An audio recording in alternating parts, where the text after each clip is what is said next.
Yeah, we gonna get down to the nitty gritty.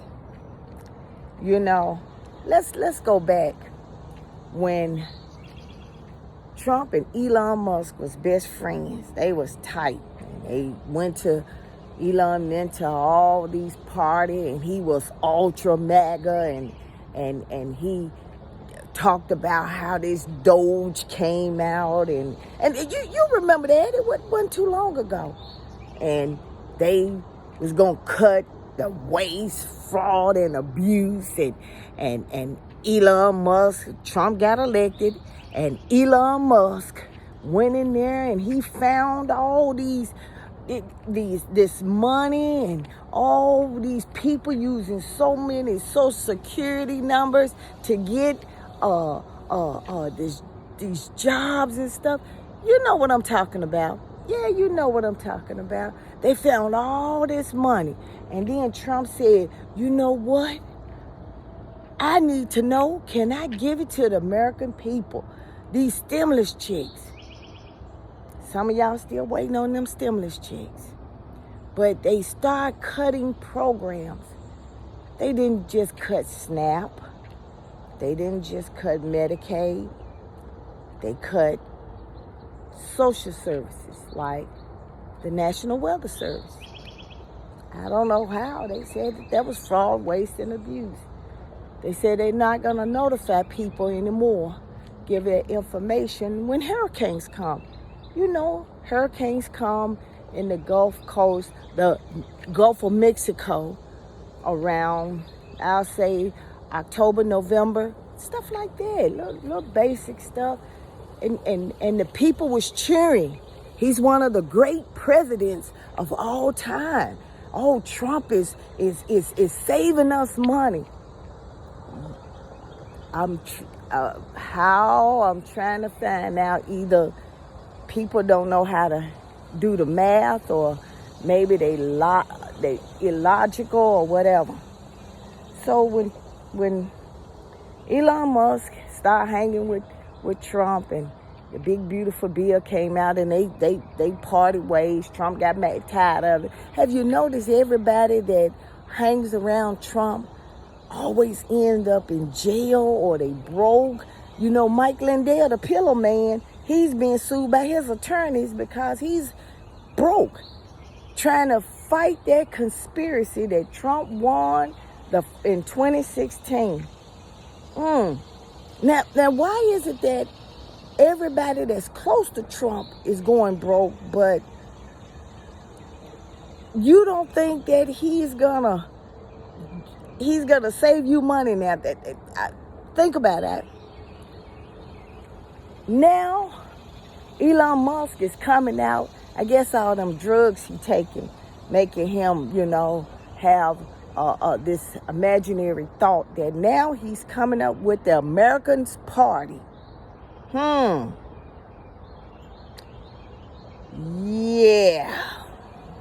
A South African man who came here and then illegally got a visa because he wasn't supposed to be working, and messed up the election. And he said that he was going to give the Democrats the money. Democrats must have said, "No, we don't need your damn help. We don't need you. You ain't done enough." He had messed up the economy. He helped Trump do all this stuff. And now he's buying a party. And some folks are saying, yes, we need that. And my question is that how gullible can you be? Now I know everybody, like I said, we don't want to deal with the consequences of what our actions is. America don't want to deal with that.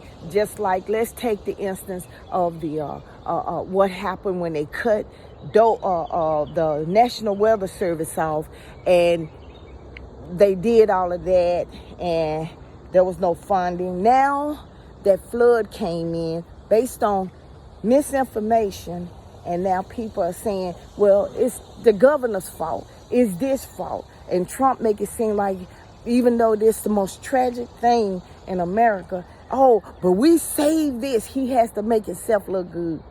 instead of admitting that, you know what, that was probably a federal agency he shouldn't have touched. Just like the Consumer Financial Protection Bureau, just like FEMA, just like the federal aid. But you guys were happy because y'all said, you know what, we are tired of sending money to other countries for help. We tired of that. But the way it's going, other countries may have to send us money for help. We don't have no FEMA no more. We don't have no FEMA. So now you got to ask, where are your tax dollars going? Is it going into the state? Well, let's see now. If they cut off financial aid vouchers and give it to the state, then that means that your state tax going to have to go up, because now the money that they were getting from the federal government, the state going to now have to tax each individual a higher tax bracket to cover up with infrastructure, grants, that things that federal government would have taken care of. Insurance rates are already going up. See, my little old hoopty, I wasn't paying number $60, $70 for cover, not full coverage, but coverage, and now it went up to $100. If I can cancel the insurance, I would, but you know, by law, I have to have insurance in case I hit somebody or uninsured motorist hit me. They're taking away benefits of that because I had roadside assistance with my insurance, and now I have to buy roadside assistance separate from my insurance. But see, we don't want, you know what? But see, I'm waiting to see where all those folks that was laughing that they were hurting the liberals, the Democrats, by voting for Trump and voting for his programs, and now things like this is happening. People are dying of natural causes. Yeah. And see, we can't say just Texas. It can happen anywhere now. Because Tennessee gets tornadoes. Then there's floods and wildfire in California. There's all of that. But see, everybody wanted to know, well, those who don't know about economics and how government really works, they want to see an outline of everything that happened in their paycheck, like that FICA, when they take out taxes. Okay, your taxes, 10 cents gonna go to the street, 5 cents gonna go here, $10 go here. But see, this is where the reality of the FAFO hurts. This is where it's costing lives now. Because now we're at the whim.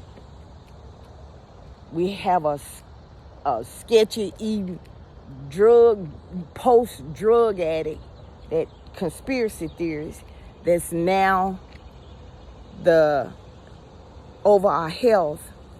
And he fired all these scientists and got rid of them, and telling you that, hey, drinking vinegar probably would help you get rid of measles, and rubbing aloe vera between your butt will help you do this. And some folks who hate vaccination are saying, yeah, I don't want my child to be vaccinated. Well, we finna see death.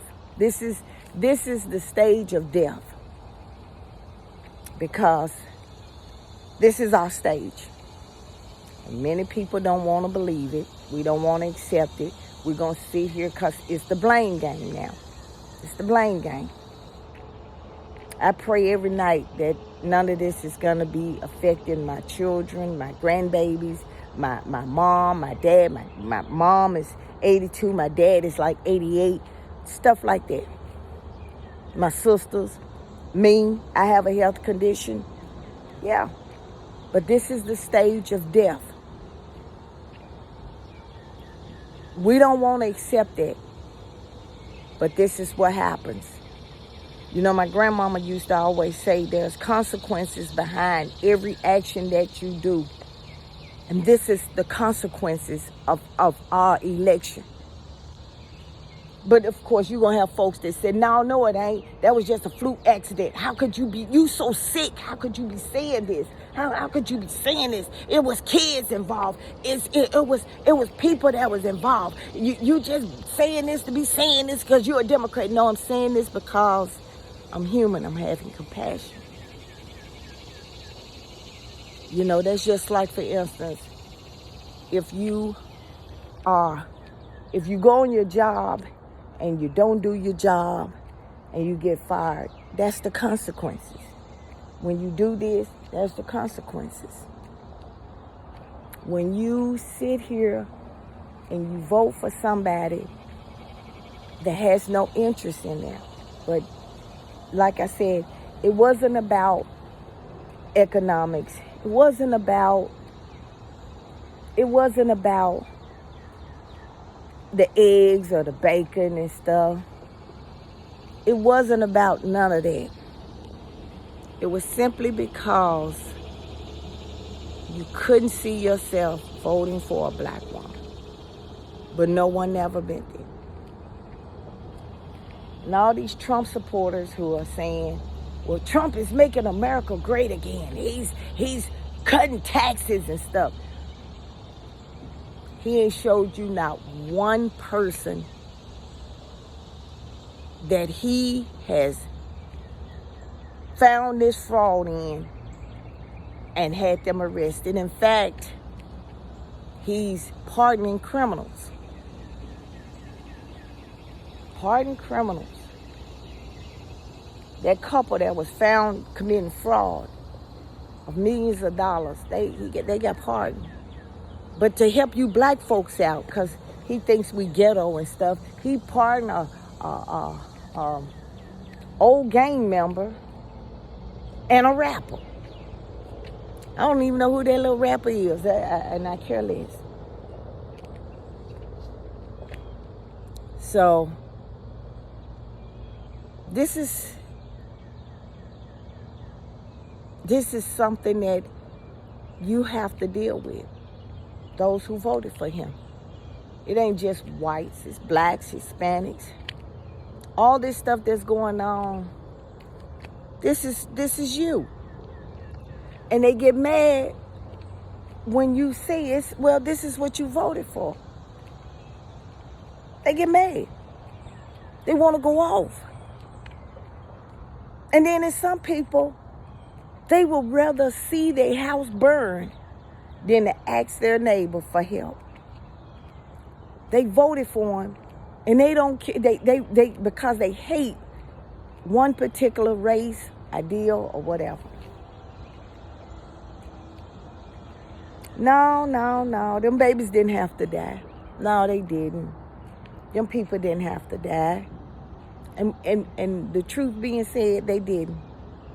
Because our weather service, that program, that agency that helped save our lives, it may not save everybody, but it gave you enough time to prepare. It would have, I get weather alert. I used to get weather alerts when we were having bad storms come this way. Woo, because we don't have sirens. In Memphis, we have sirens, but here we don't have sirens.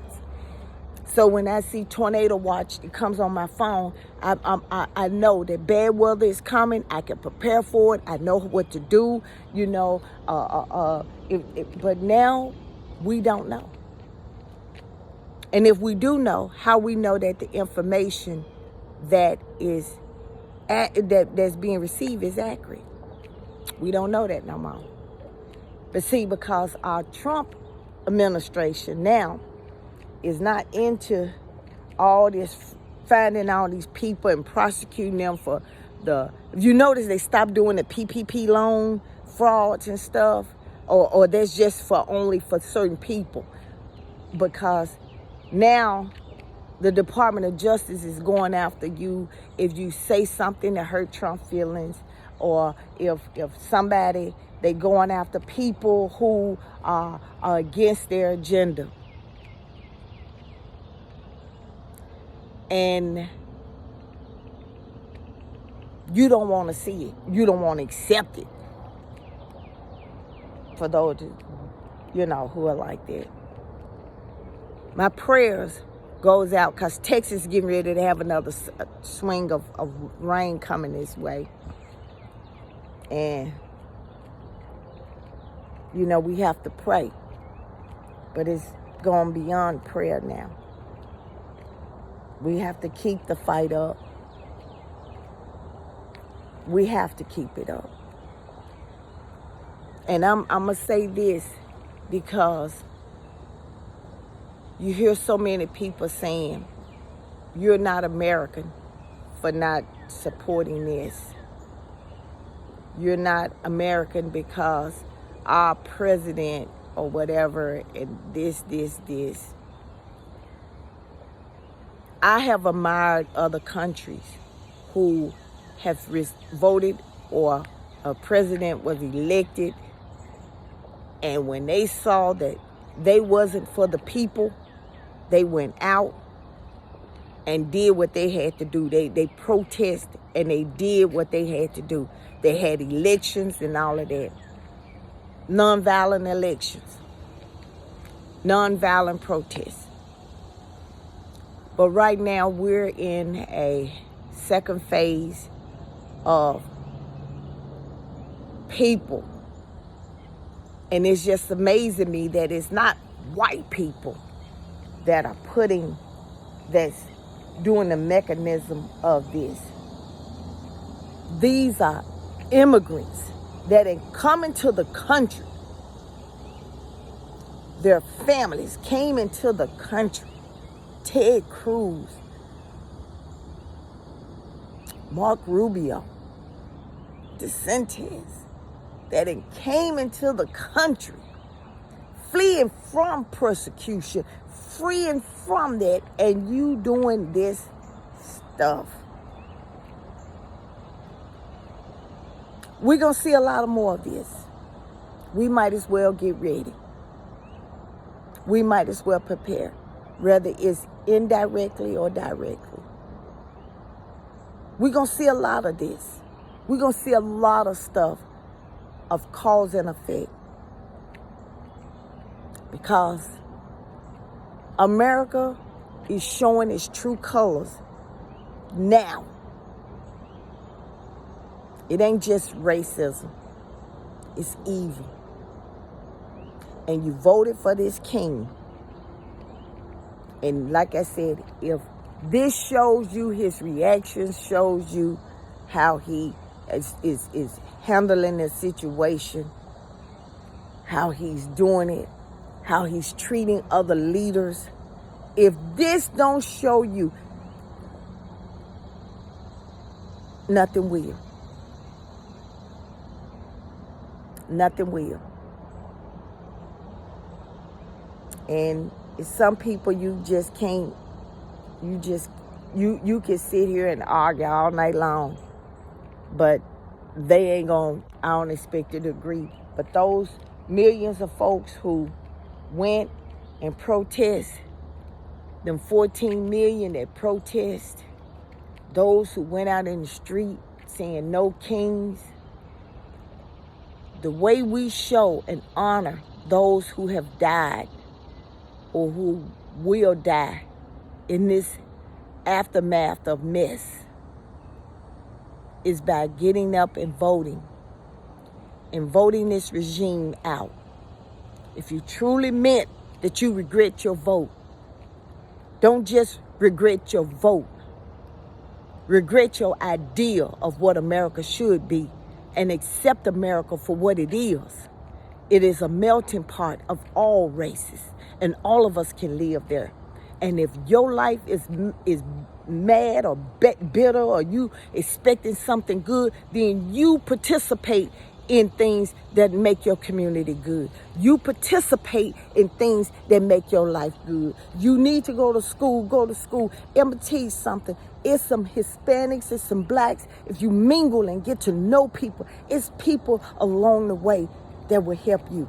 Now, I'm not finna get on here and preach the pulpit, but I'm going to tell you something. During my journey along the way, I told my son, don't you look at color. when you go on your path. Don't you look at racism on your path, because you don't know who God's going to put in your life to make your life better. I've had so many people from so many places that have helped your girl along the way. Ooh, and just think if I was racist, or if I hated a different color, a different person, how I would have missed out, because I'm so angry and bitter that somebody is a different color than me, you know. And I'm not even gonna lie, you know, I've had some of them gays and lesbians help me out. Oh my goodness. Because you don't look at the title, you look at the person.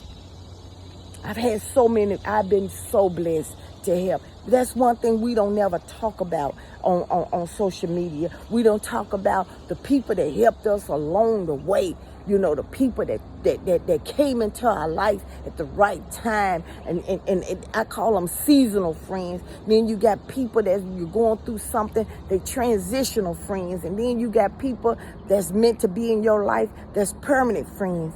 But you know, when you hate so bad, you're missing out on so much. When you sit here, it's amazing how they kick Veneswamy out. When Veneswamy started talking about how America really was and he wasn't going along with the program, and they kicked him out of that Doge thing. Yeah. But I ain't gonna, I'm gonna stop recording for a minute, because you know I gotta get myself spiritually in tune, because you know you're listening to all this stuff, and recently we just been listening to so much hate, so much negative, so much hurt, so much pain, so much this. We listen to it so long that you know what, it drains and hurts our heart, because this wasn't a perfect country. I admit that. And we still had a lot to do. But we slept at night knowing that, you know what, that we didn't have to worry about somebody being kidnapped or picked up in their house. We didn't have to worry about bombing somebody and then they coming back and bombing us. We didn't have to worry about how we was going to eat or anything. Because even if you can't get Medicaid, it's programs that help you get insurance and stuff. But when somebody is so hateful in their heart for somebody, you know, when you dig a hole, you should dig two for the one you gonna get into. But like I said, we become a nation, a country of hate. And it's spewing over and it's throwing out. And I hope, I'm going to end this on this. I hope and pray that when this is all over, that America shows itself for what it truly, truly, truly needs to be. A country of love and understanding and growth and respect for all people, not just one. We can do it. We can do it.